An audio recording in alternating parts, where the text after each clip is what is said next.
అనకాపల్లి జిల్లా యలమంచిలి వద్ద ఎర్నాకుళం ఎక్స్‌ప్రెస్‌లో మంటలు చెలరేగాయి. అగ్నికీలల్లో చిక్కుకుని ఓ ప్రయాణికుడు సజీవ దహనమయ్యాడు. తొలుత B1 బోగిలో మంటలు చెలరేగాయి. మంటలను గుర్తించిన loco pilot Yelamanchili railway station సమీపంలో ట్రైన్ను నిలిపివేశాడు. దీంతో ప్రయాణికులు ట్రైన్ దిగి పరుగులు తీశారు. మంటల ధాటికి M1, B2 ఏసీ బోగీలు పూర్తిగా దగ్ధమయ్యాయి. అలాగే ఏసీ బోగీల్లో దుప్పట్లు ఉండడంతో మంటలు వేగంగా వ్యాపించాయి. ప్రయాణికుల సామాగ్రి కూడా అగ్నికి ఆహుతైపోయింది. మృతుడిని విజయవాడ వాసిగా అధికారులు గుర్తించారు. టాటా నగర్ నుంచి ఎర్నాకుళంకు ఎక్స్‌ప్రెస్ రైలు వెళుతుండగా ఈ ఘటన చోటు చేసుకుంది. సమాచారం అందుకున్న అగ్నిమాపక సిబ్బంది 4 ఫైర్ ఇంజన్ల సాయంతో ఘటనా స్థలికి చేరుకుని మంటలను అదుపు చేశారు. ఈ ప్రమాద ఘటనతో విశాఖ నుంచి విజయవాడ వైపు వెళుతున్న పలు రైళ్లను అధికారులు నిలిపివేశారు.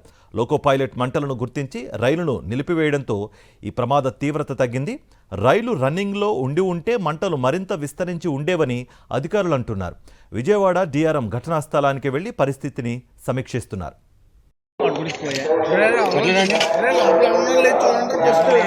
B1, M2 రెండు బోగిలు తగలడిపోతున్నాయి.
लेकिन यहाँ लग गया, वो जाएगी होगी।